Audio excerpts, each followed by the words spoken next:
shall soon weary, and I, alone who am faithful to him, shall reap my reward.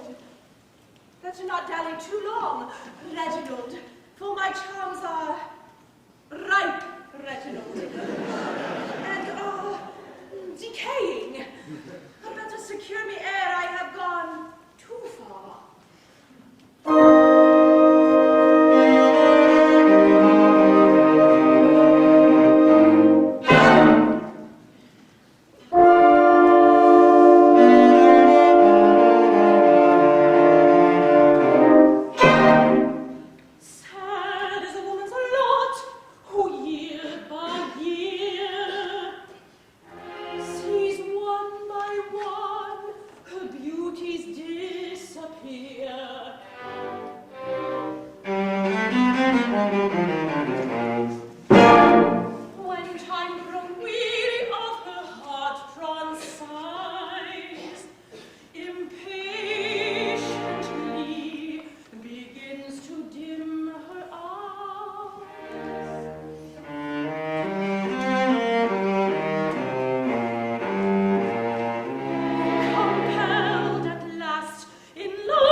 maidens love me, and yet how hopelessly.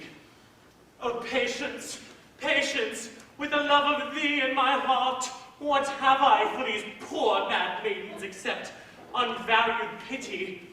Alas, they will die of hopeless love for me, as I shall die of hopeless love for thee. Sir, will it please you read to us? Yes, child, if you will. What shall I read? One of your own poems. One of my own poems? Better not, child. They will not cure thee of thy love. Mr. Bunthorne used to read us a poem of his own every day. And, to do him justice, he read them extremely well. Oh, did he so? Well, who am I that I should take upon myself to withhold my gifts from you? What am I but a trustee? Here is a decollete, a pure and simple thing, a very daisy. A babe might understand it. To appreciate it, it is not necessary to think of anything at all. Let us think of nothing at all. Gentle Jane was as good as gold. She always did as she was told. She never spoke when her mouth was full, or caught blue bottles their leg was too full, or spilt plump jam in a nice new frock, or put white mice in the 8-day clock, or vivisected her last new doll, or fostered a passion for alcohol. And when she grew up, she was given in marriage to a first-class earl who keeps his carriage. I believe I'm right in saying there's not one word in that entire desolate which is calculated to bring about the blush of shame to the cheek of modesty. Not one! It is purity itself! Ah, here's another. Teasing Tom was a very bad boy. A great big squirt was his favorite toy. He put live shrimps in his father's boots and sewed up sleeves of his Sunday suit. He punched his poor little sisters' heads and cayenne peppered their four-post beds. He plastered their hair with cobbler's wax and dropped hot pennies down their necks. The consequence was he was lost totally and married a girl in the Corps de Bali. Mocked you! How grandly, how relentlessly, the damning cattle of a crime strode on, till retribution, like a poised hawk, came swooping down upon the wrongdoer. Oh, it was terrible! Oh, sir, you are indeed a true poet, for you touch our hearts, and they go out to you. This is simply cloying. Ladies, I'm sorry to appear ungallant, but this is Saturday, and you have been following me about ever since Monday. I should like the usual half-holiday. I shall take it as a personal favor if you allow me to close early today. Oh, sir, do not send us from you. Poor, poor girls. It is best to speak plainly. I know that I'm loved by you, but I can never love you in return, for my heart is fixed elsewhere. Remember the fable of the magnet and the churn? But we don't know the fable of the magnet and the churn. Don't you? Then I will sing it for you.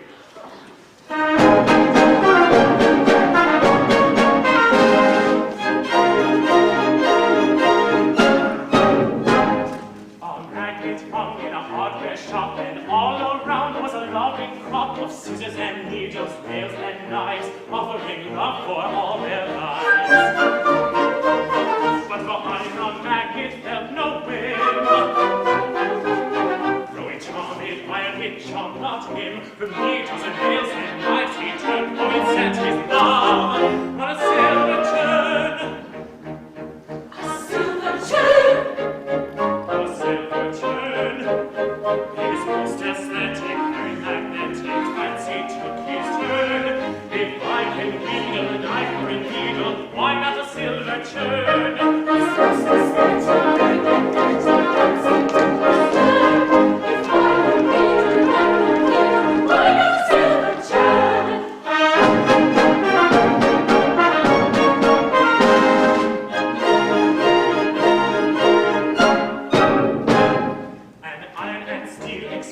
surprise, the needles opened the well-drilled eyes, the penknives fell shut up, no doubt, the scissors declared themselves cut out.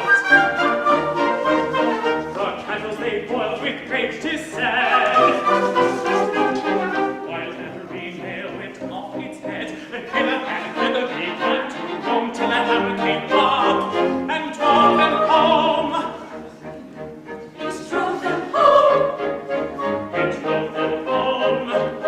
On this magnetic, earth-patentic lover he lived to learn. By no endeavor could magnet ever attract a silver churn. This magnetic, earth-patentic lover he lived to learn. By no endeavor could magnet ever attract a Silver churn.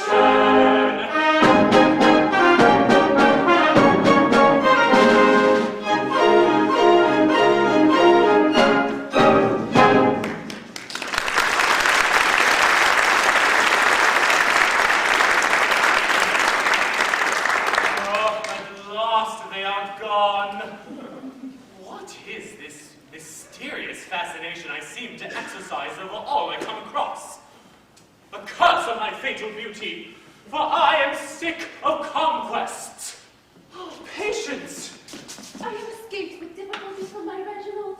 I wanted to see you so much that I may ask if you still love me fondly as ever. Love you, if the devotion of a lifetime. Sir, unhand me or I scream. If you are a gentleman, pray remember that I am another's. But you do love me, don't you? Madly, hopelessly, despairingly. That's right. I can never be yours, but that's right. And you love this Boonthorne? With a heart-whole ecstasy that withers and scorches and burns and stings. It is my duty. Admirable girl, but you are not happy with him. Happy? I am miserable beyond description. That's right. I can never be yours, but that's right. But go now. I see dear Reginald approaching. Farewell, Archibald. I cannot tell you how happy it has made me to know that you still love me. Ah, if only I dared. Sir, this language to one who is promised to another. Oh, Archibald, think of me sometimes, for my heart is breaking. He is so unkind to me, and you would be so loving. Loving! And that's one step that I'm a good and pure woman, I scream. Farewell, Archibald. Stop there. Think of me sometimes. Advance at your peril.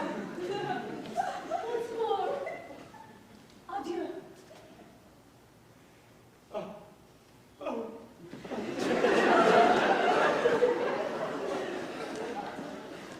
In a doleful train, one by one I walk all day, for I love in vain, not so sorrowful as they, who can only sigh and say, woe is me, alack a day.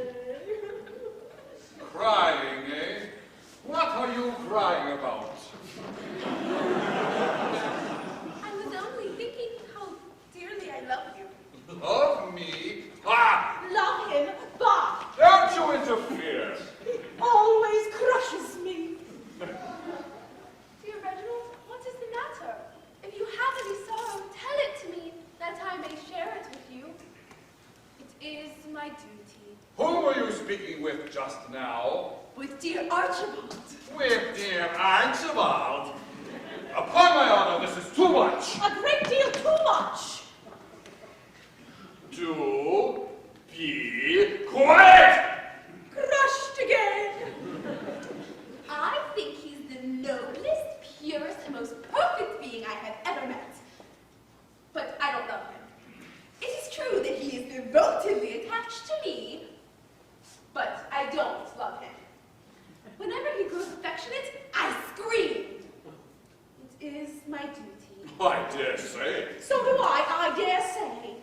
Why, how could I love him and love you too? You can't love two people at once. Oh, can't you, though? No, you can't. I only wish that you could. I don't believe you know what love is. Yes, I do. There was a happy time when I didn't, but a bitter experience has taught me.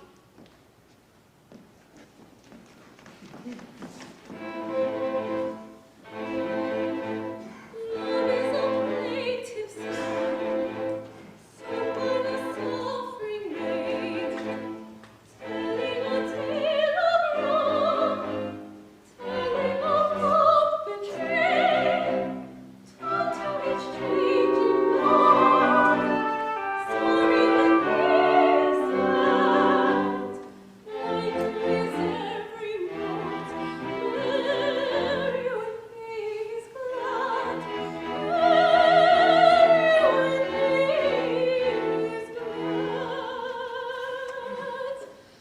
Love that never before, love that is always more, that is the love that's pure, that is the love that's true.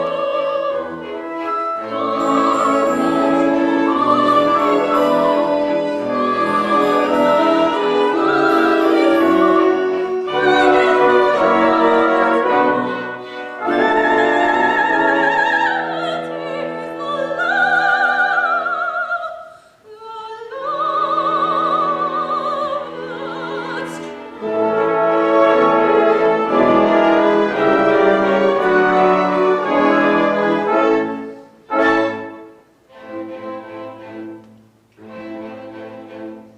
rendering good for thee, smiling at every frown, yielding your wrongs away, laughing your teardrops down.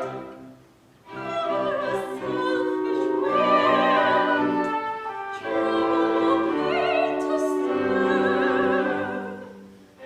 everything for him. Nothing at all for her. Nothing at all for her. Love that I adore, all lovely was with you. That is the love that's pure. That is the love that's true.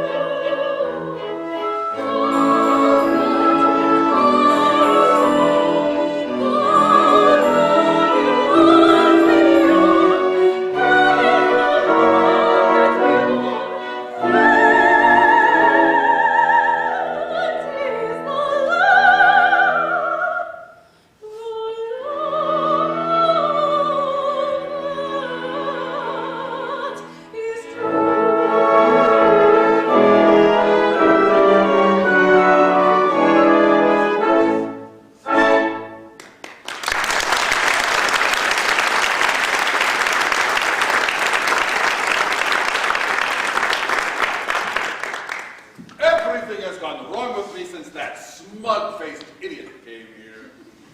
Before that, I was admired.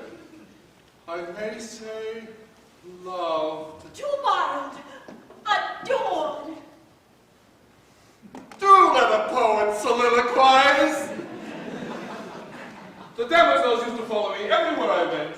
Now they all follow him. Not all. I am still here. Oh yes, and a pretty demoiselle you are.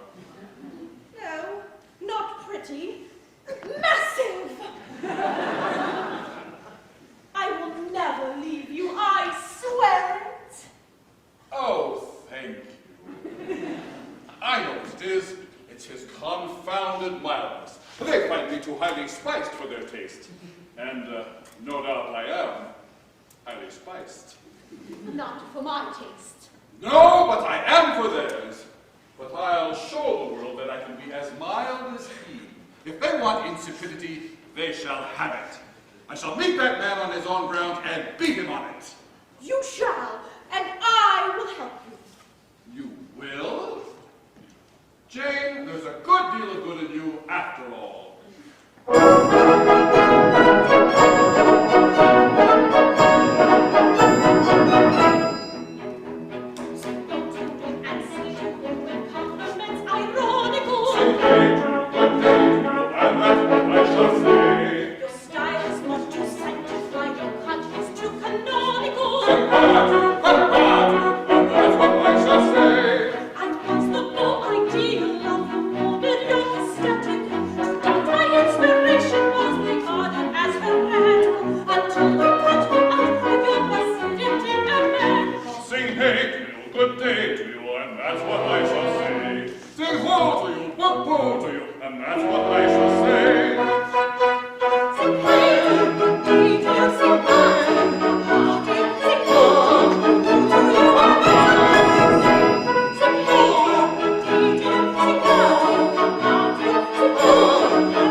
chant and please, it's devotees. We've done our little best.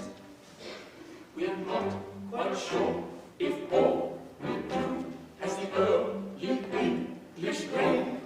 But as far as we can judge, it's something like this sort of thing. You hold yourself like this. You hold yourself like that. I look and look, you try to look your angular and flat. We venture to expect that what we recollect, the what a part of true high art will have its due effect.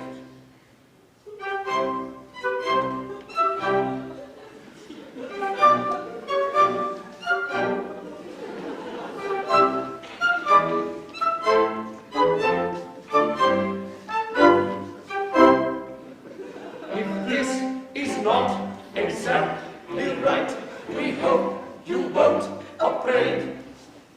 You can't get high aesthetic taste like trousers ready-made. True views on medievalism time alone remain. But as far as we can judge, it's something like this sort of thing. You hold yourself like this. You hold yourself like that. I look and look, you try to look your angular and flat. To cultivate the trim, rigidity of limb. You want to get a marionette and form your style of being.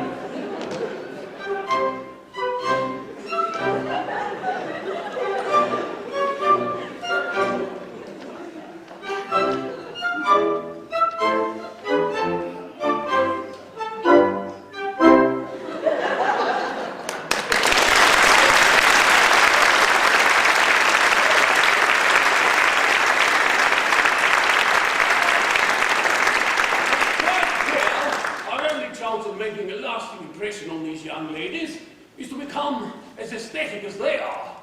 No doubt. But I've an idea. This is not quite right. I don't like it. I never did. I don't see what it means. I do it, but I don't like it. My good friend, the question is not whether we like it, but whether they do. They know about these things. We don't. Now, I shouldn't be surprised if this is effective enough at distance. I can't help thinking you're a little stiff at it.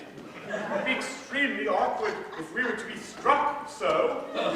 I don't think we shall be struck so.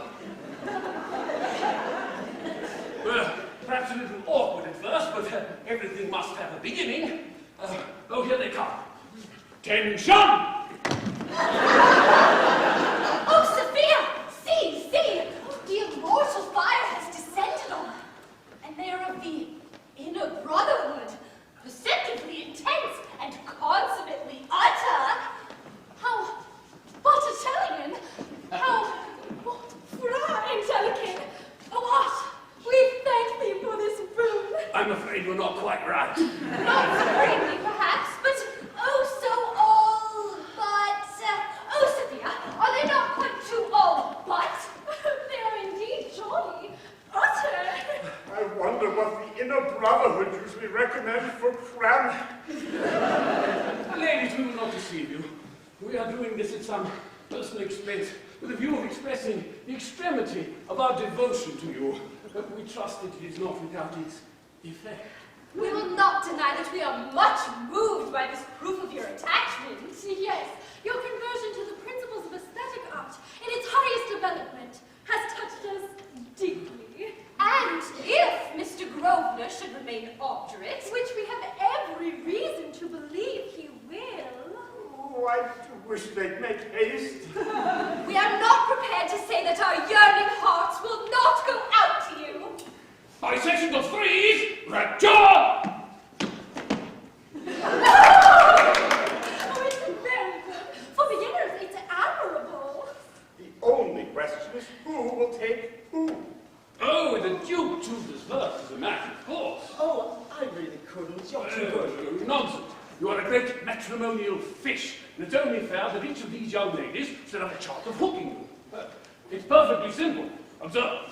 Suppose you choose Angela, I take Sophia, Major takes nobody. Suppose you choose Sophia, Major takes Angela, and I take nobody. Suppose you choose neither, I take Angela, Major takes Sophia. Clear as day.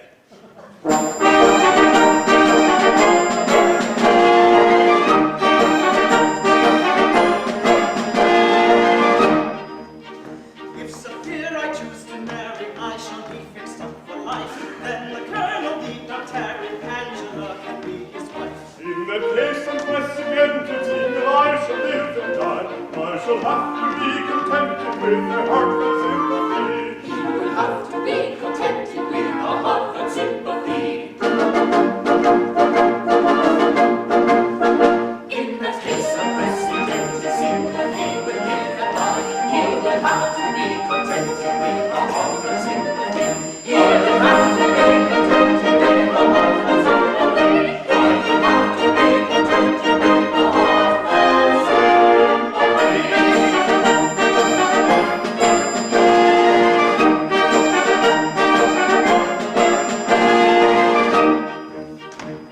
On Angie I determine at my wedding she'll appear, dressed in diamond and ermine, Major then can take Sophia. In that case, unprecedented single, I shall live and die. I shall have to be contented with the heartfelt sympathy. You will have to be contented with our heartfelt sympathy. In that case, unprecedented single, I shall live and die. I shall have to be contented with the heartfelt sympathy. You will have to be contented with the heartfelt sympathy. You will have to be contented with the heartfelt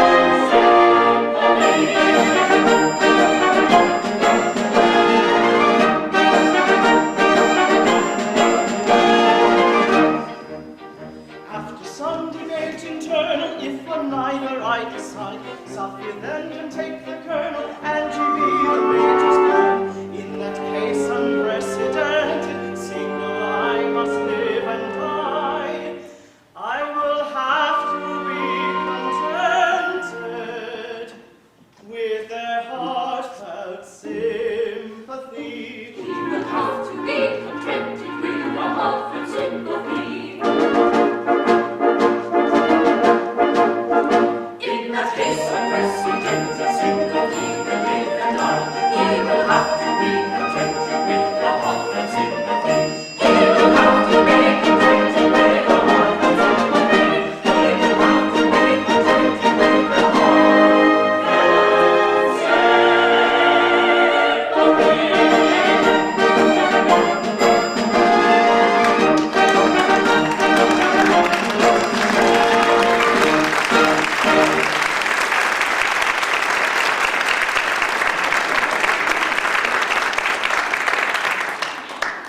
It is very pleasant to be alone. It is pleasant to be able to gaze at leisure upon those features which all others may gaze upon at their good will. I am a very Narcissus. It's no use. I can't live without admiration. Since Grosvenor came here, insipidity has been at a premium. He's there. Ah, Bunthorne, come here. Look. Very graceful, isn't it? Allow me, I haven't seen it. Yes, it is. Good gracious, not that. This. You don't mean that. Ha! I am in no mood for trifling. And what is amiss? Ever since you came here, you have completely monopolized the attentions of all the young ladies. please. I don't like it, sir. My dear sir, how can I help it? They are the plague of my life. My dear Mr. Buckthorn, with your personal disadvantages, you can have no idea of the inconvenience of being madly loved at first sight by every woman you meet. Sir, before you came here, I was adored. Exactly, until I came here. That's my grievance. I cut everybody out. I assure you, if you could only suggest some means whereby, consistently with my duty to society, I might escape these inconvenient attentions, you would earn my everlasting gratitude. I shall do so at once. However popular it may be with the world at large, your personal appearance is highly objectionable to me. It is? Oh, thank you. Thank you. How can I ever express my gratitude? By making a complete change at once. Your conversation must henceforth be perfectly matter-of-fact. You must cut your hair and wear a back parting. In costume and appearance, you must be absolutely commonplace. No, pardon me, that's impossible. Take care. When I am thwarted, I am very terrible. I can't help that. I am a man with a mission, and that mission must be fulfilled. I don't think you realize the consequences of thwarting me. I don't care what they are. Suppose, I won't go so far as to say I will do it, but suppose for one moment I were to curse you. Ah, very well. Take care. But surely you would not do that! I don't know. It would be an extreme circumstance. Still... But you would not do it? I'm sure you would not. Oh, Mr. Buckthorn, reflect, you had a mother once. Never! Then you had an aunt? Aha! I see you had. By the memory of that aunt, I implore you to pause ere you resort to this last fearful expedient. Ah! Reflect! I must not allow myself to be unmanned. It is useless. Consent at once. All may our nephews curse. Hold! Are you absolutely resolved? Absolutely. Will nothing shake you? Nothing. I am adamant. Very good. Then I yield. Ha! You swear it? I do, cheerfully. I have long awaited a reasonable pretext for such a change as you suggest. It has come at last. I do it on compulsion. Victory! I triumph! When I go out the door, the damoiselles a score are sighing and running and bringing and yelling before me as before. I shall with cultured taste distinguish gems from taste, and I don't know of ravers and riddle if I pronounce it chaste. A constant dance your man, a soulful eye your man, And not a poetic, a simple, a spectacle, not to be made a man. Conceive me if you can, in every day a man, a commonplace type with a stick and a pipe and a harp and black and tan, who thinks suburban hops more fun than Monday pops, who's fond of his dinner and doesn't get thinner on bottled beer and chops. A commonplace young man, a matter-of-fact young man, a steady and solid, a jolly great holiday every day young man.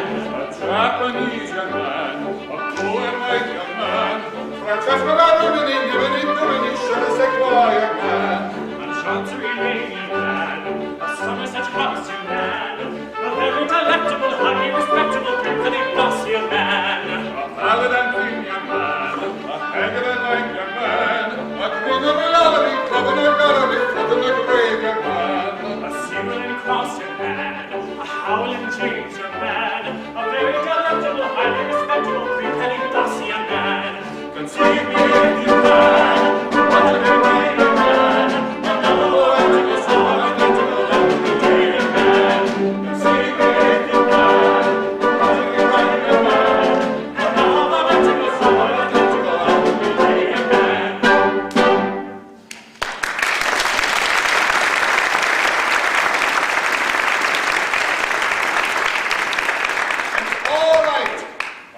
committed my last act of ill nature, and I am henceforth a changed character.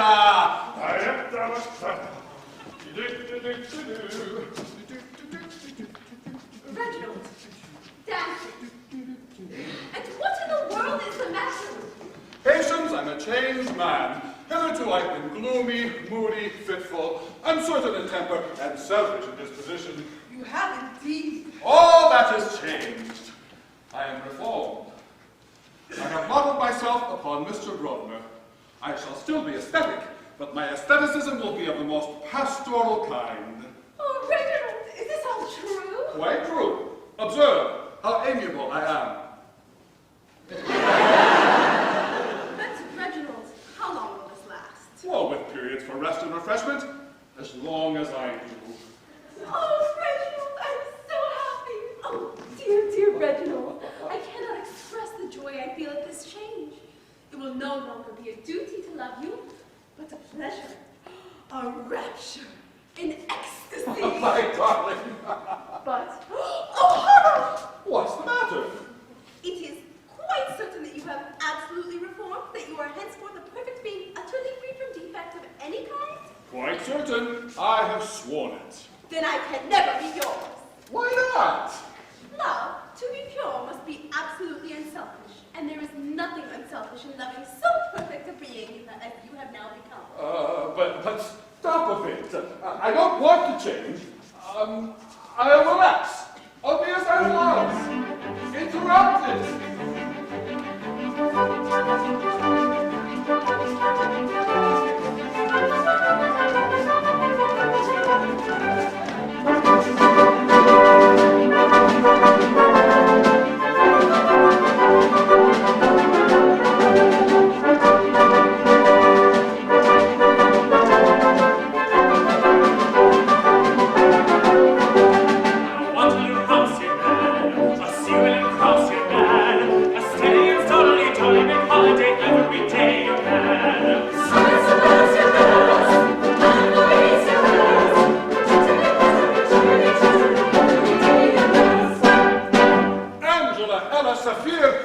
What does this mean?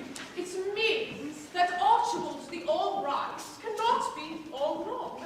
And if the All-Right chooses to discard aestheticism, then aestheticism ought to be discarded.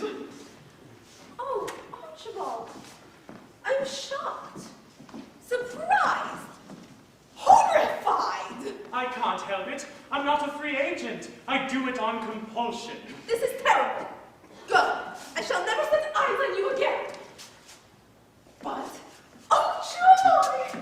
What's the matter? It is quite certain that you will always be a commonplace young man. Always. I have sworn it.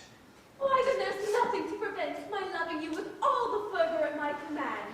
Why, that's true. My Archibald! My patience. Crushed again? Cheer up! I am still here. I have never left you, and I never will. Thank you, Jane. After all, there is no denying it. You're a fine figure of a woman. My Reginald. My Jane.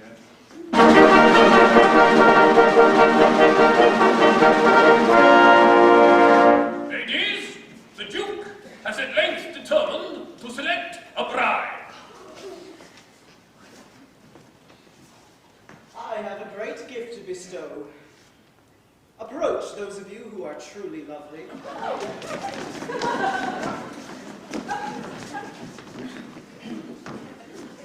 In personal appearance, you have all that is necessary to make a woman happy. In common fairness, I think I ought to choose the only one among you who has the misfortune to be distinctly plain. Jane!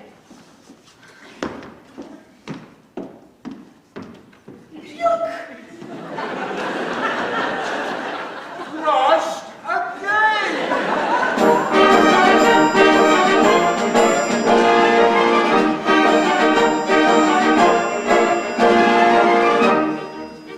After much debate internal, I upbraided Jane aside.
Thank you.